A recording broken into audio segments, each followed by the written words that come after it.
Good morning, everyone. This is the beginning of the September 18 Awakening Your Feminine Power. We'll be starting in about a couple of minutes.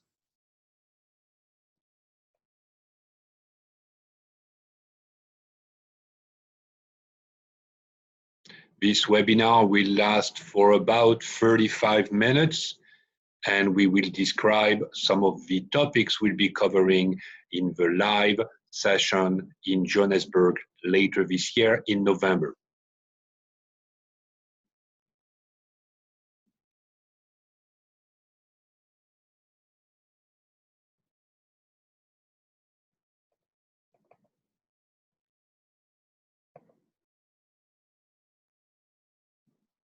Hello, Viviane.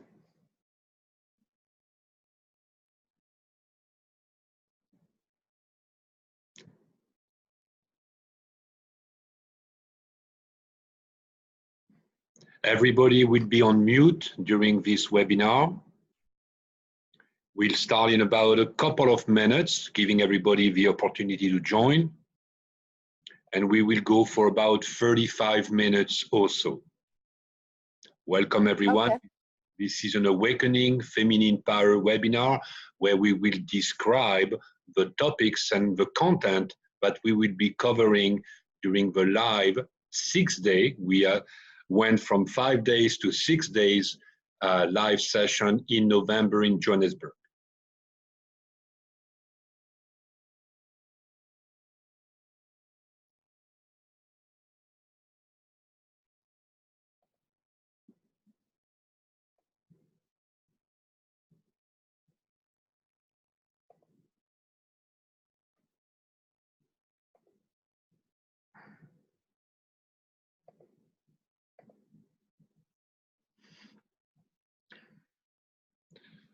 I'm going to wait another minute or so, and then we'll get started and go through the slides.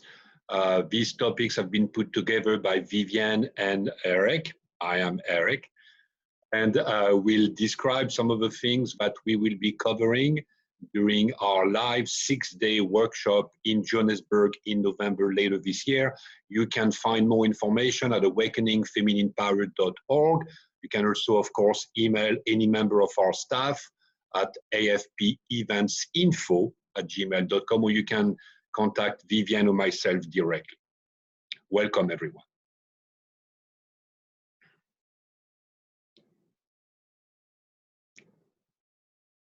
As we wait for more people to join, take a look at that quote from the Dalai Lama, which I absolutely love.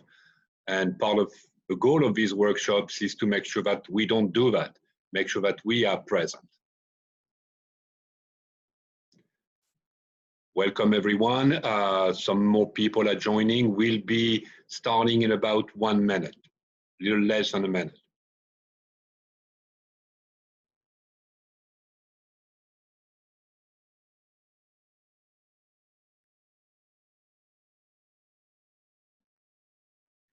If you want to turn your video off as you join, you can do so. I'll make sure that everybody is muted.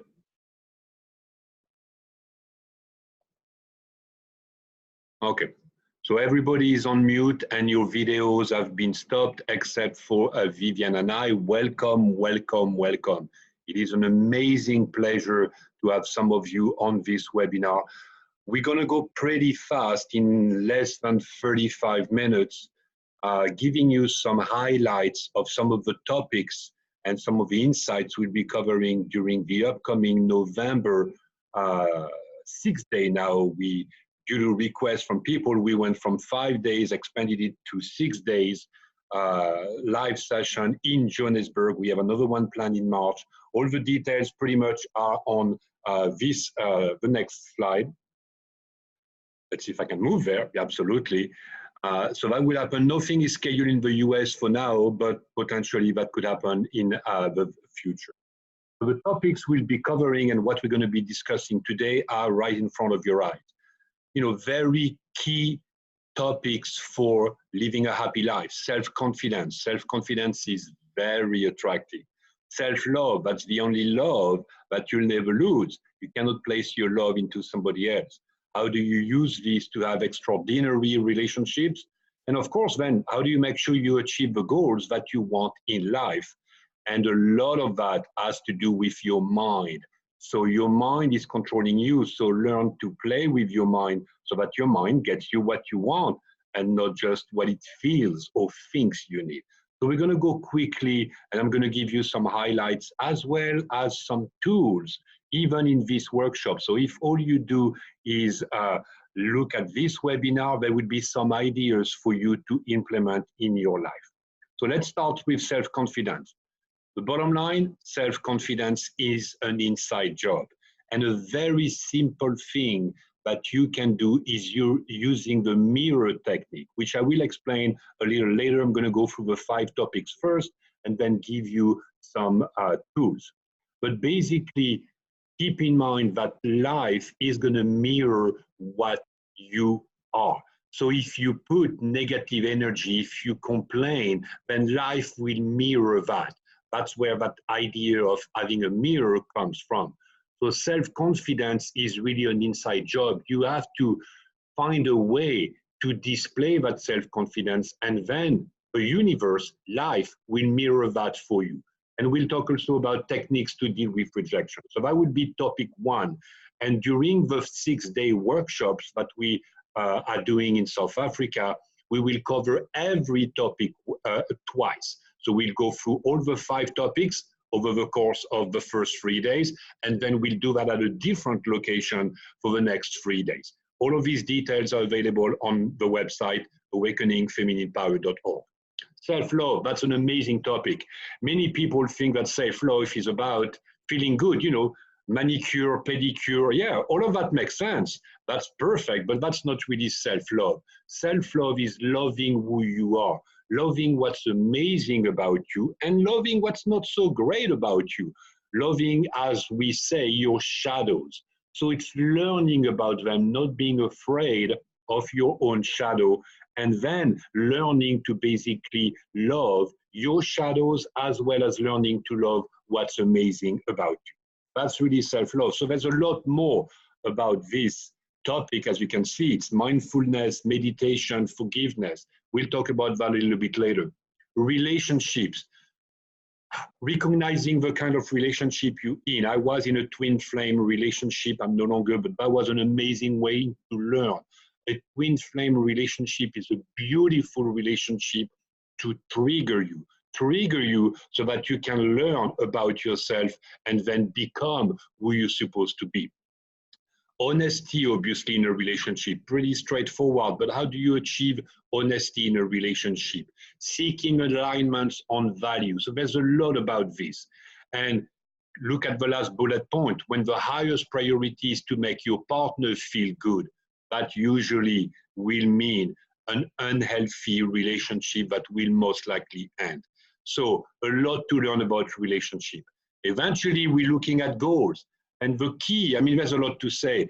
Be careful about goals. There are dangers in setting goals. The danger is you might actually end up in places where you don't want to be if you set up the wrong goals. Differentiating between end goals and mean goals. Usually mean goals would have the word so. I need a well-paying job so that I can buy myself a house so that I can be happy. So.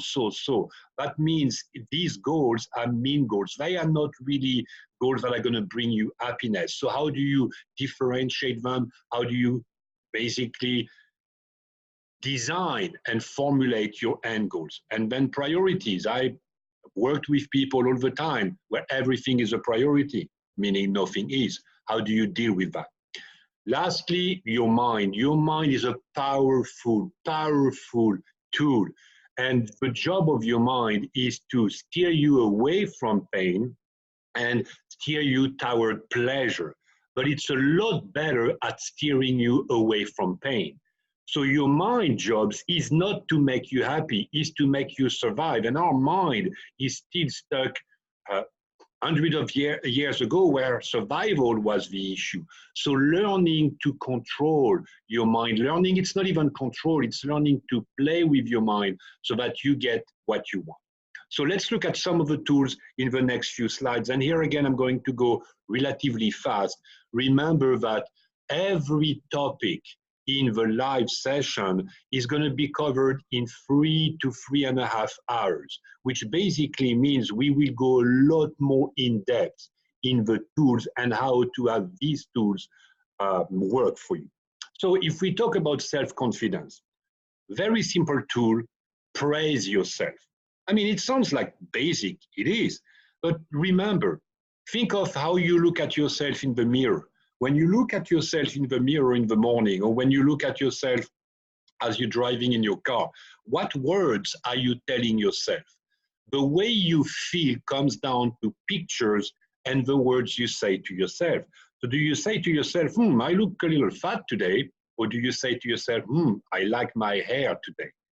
These words, praising yourself, will over time go a long, long way toward building your self-confidence and your self-esteem. The self-esteem is really how much you like yourself.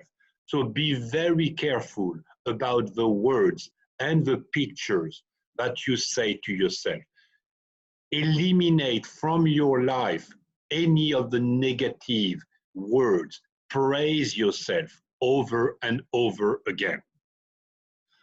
One technique that I mentioned is the mirror technique, and I love that picture from Caitlin. Caitlin is someone I worked with a few months ago, and as you can see, that's her testimonial on that slide. She was dealing with anxiety issue, self-worth issues, and a number of other issues.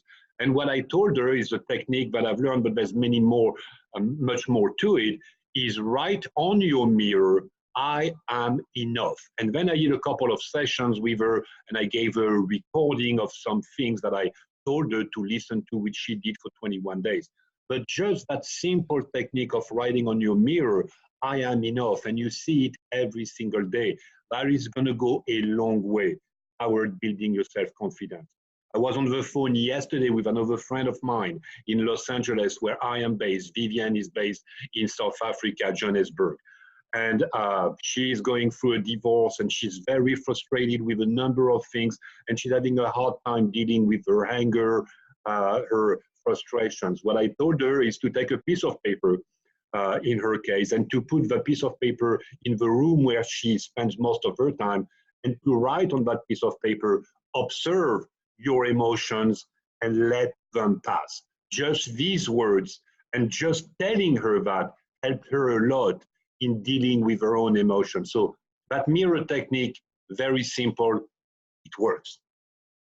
Then of course, there's more technique with dealing with rejections. I suggest here that you actually use these words when someone tells you something that is a rejection. Use any of these. Starts with, thank you for that, and let it go. Or, I'm sorry, I didn't hear that. Could you repeat it more slowly? Most of the time, people won't say anything.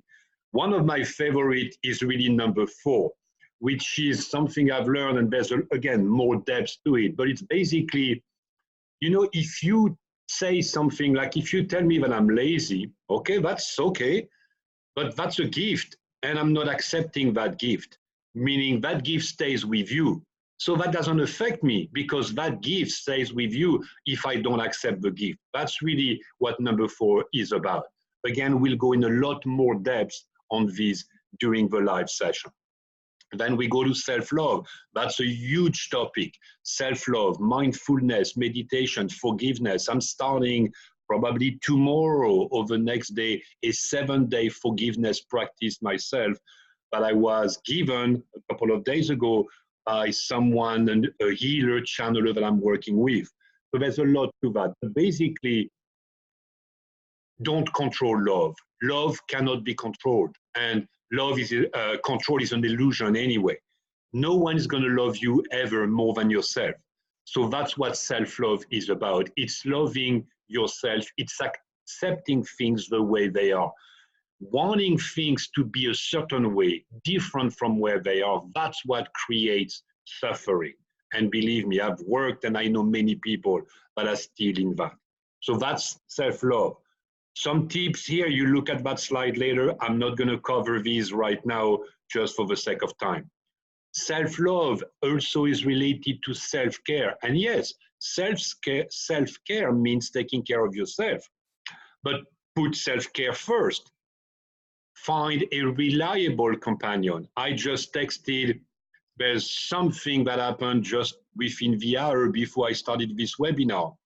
And although I could deal with it by myself, I actually want to tell a friend and express my, I guess, frustration or my upset to a friend. So just before starting this webinar, I texted a friend of mine and said, hey, if you have a few minutes today and we can talk, and I rarely do that. I'm usually the one who he calls to tell me his frustration. And I saw that I had a text from him. I don't know if he's available today, but basically that's showing up. That's having a reliable companion that you can tell what's going on. I'm not saying someone where you can complain for hours. I'm not saying going with your girlfriends or boyfriends, if it's a group of guys, and, bitching all day about other people. That's not what I'm talking about. But caring for yourself, allowing the emotions, and then, very key, letting them pass. More about meditation and mindfulness. The key here is respond or react. Do not react. Respond. You cannot control another person's reactions. All you can do is choose the way you yourself respond. That is the key. Forgiveness. Forgiveness is probably a lifelong process. Remember, what I want you to draw your attention to here is that forgiveness is not pardoning. It doesn't mean that it is okay or that you agree with what was done. Forgiveness is not condoning either. It's not forgetting.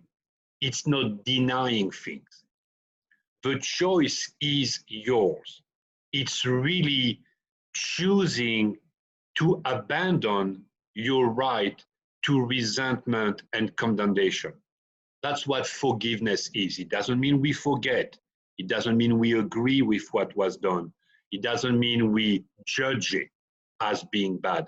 Judgment is a low vibration, like anger, like upset, frustration. Any of these are low vibrations. So you want to try to stay away from these low vibrations and rise to the higher vibration, which all of them in one way or the other are related to love. But whether it's love, whether it's praising, whether it's compassion, whether it's supportive, whether it's nurturing others, whether it's caring, all of these are higher level vibrations. So condoning would be a low level vibration.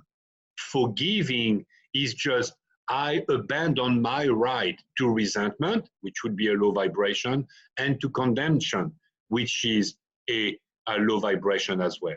And remember, forgiveness is something you do. The choice is yours, meaning that you don't need the other person to agree. There are people in my life that I have forgiven who I know have not forgiven me, and that's okay. It doesn't not need the permission of the other person. Then, of course, relationships. We are meant to be in relationship. This universe has been built based on masculine and feminine energies. We are not meant to be alone. And again, masculine and feminine energies is different from gender. Don't look at that as just genders. So how do we enhance, how do we have extraordinary relationship? There's a few advice here that we're going to go much, much deeper in the live session. But expectations, love is unconditional. Love that is not attached to any outcome. So one of the things you can do to move yourself in any relationship toward an extraordinary relationship is letting go of expectations. The moment we start to have expectations, remember what I said a few minutes ago. If we have expectation, it then wants things to be a certain way. And when these expectations are not met, then that creates suffering. So the key is to let go of expectations and accept things the way they are. becoming less reactive. That is hard to do, but it's very doable. I was a very, very different person 2 years ago.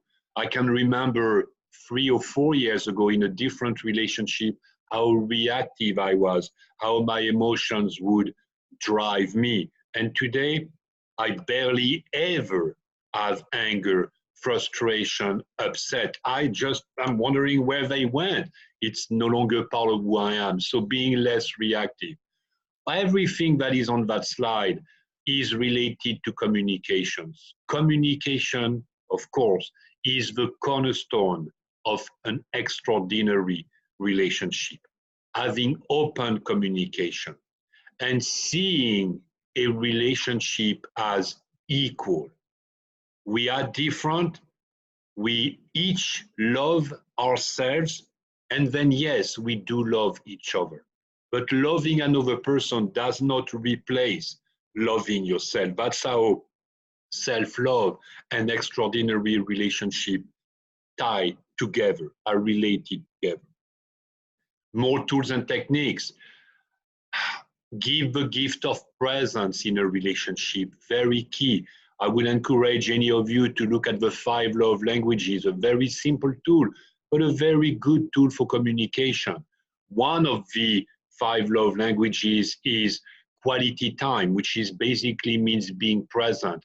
If you and I are in a relationship and we are both watching TV and we are both texting on our phones while watching TV, this is not giving the gift of presence to the other person in our life. This is not presence. This is not an extraordinary relationship.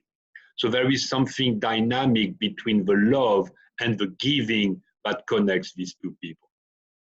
Okay, so that is one of the tools, and we'll go much deeper. Make the relationship a priority. The relationship is a third entity. There is you, there is me, and then there's that third entity that we are trying to create and nurturing called the relationship. And that applies to any kind of relationship. It does not have to be a love and intimate relationship.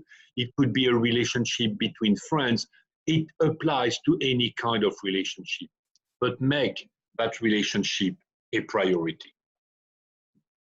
More tools and techniques, these times focused on goal setting, and we'll talk a lot more about goal setting.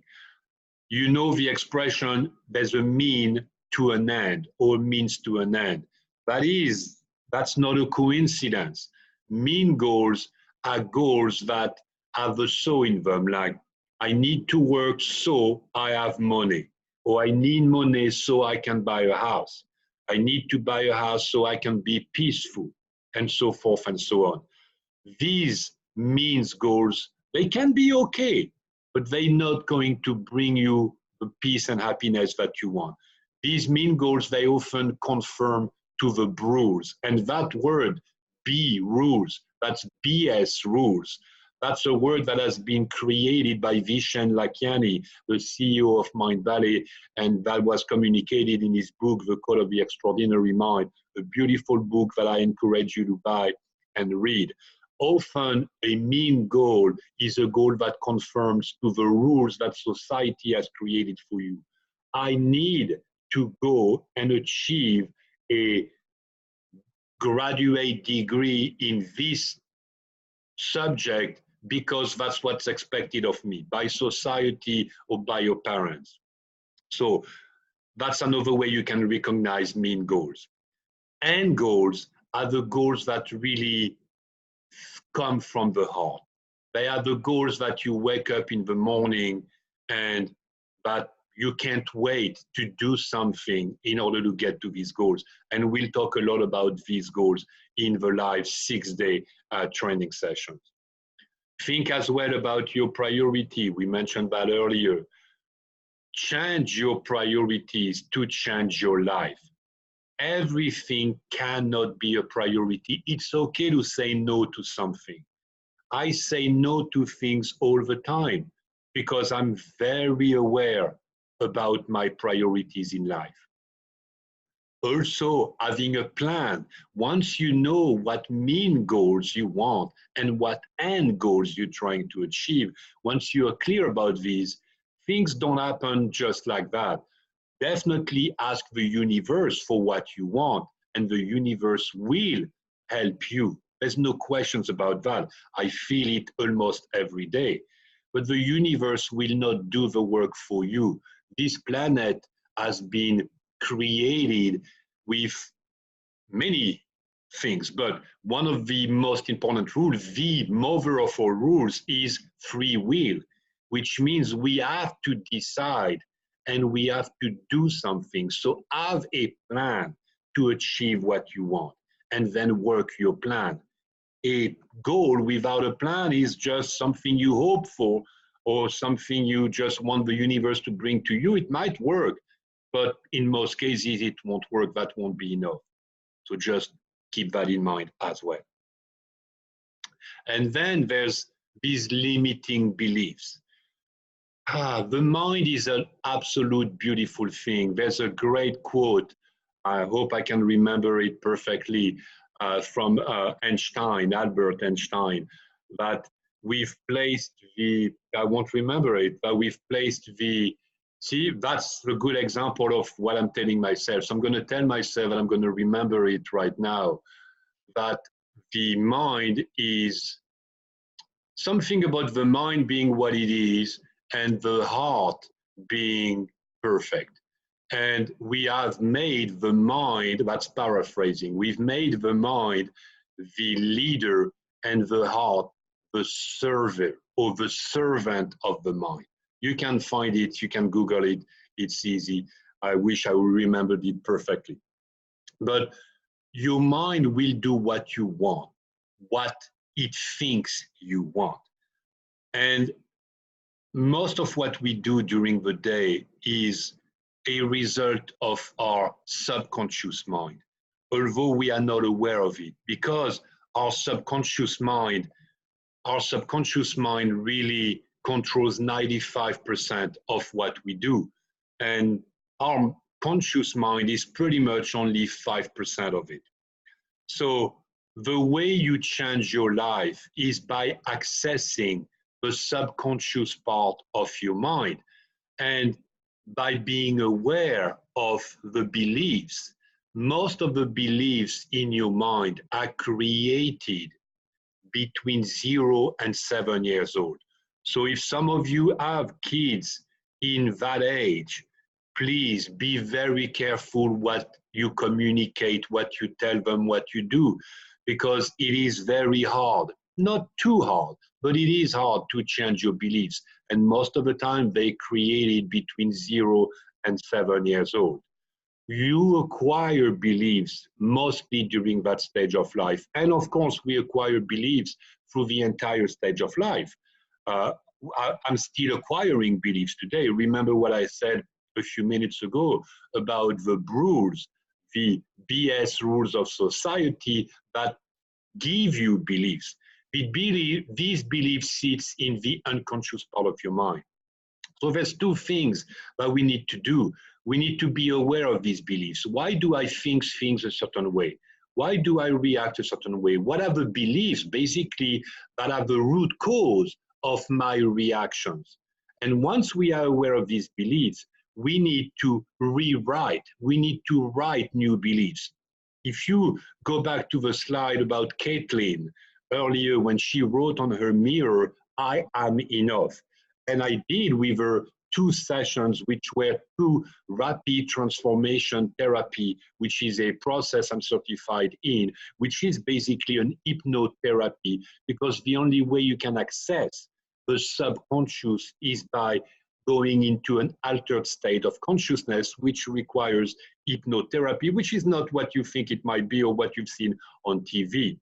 But if you remember that, she was able to understand why she was anxious, why she had issues with authority, why she had difficulty trusting people. So that's step 1, understanding what caused your beliefs.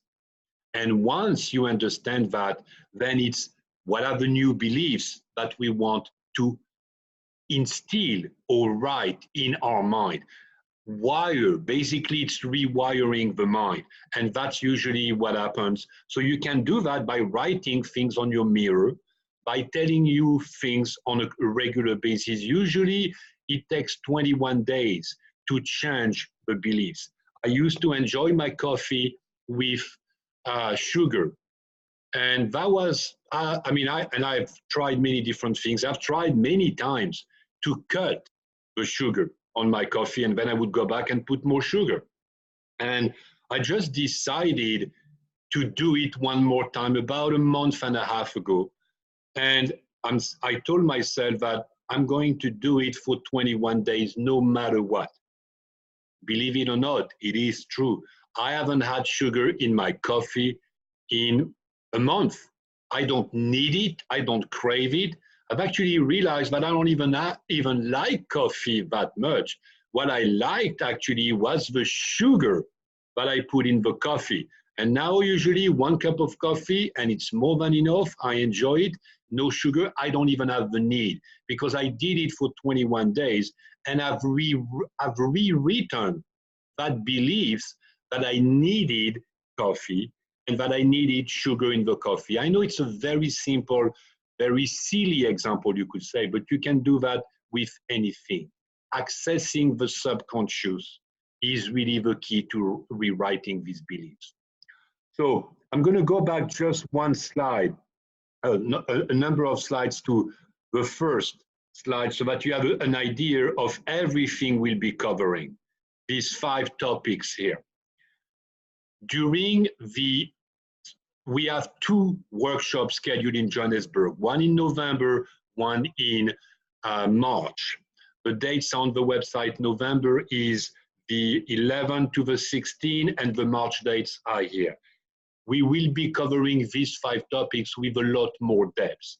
The goal is to understand these, but the goal is also to give you tools that you can use on a regular basis to achieve what you want in life.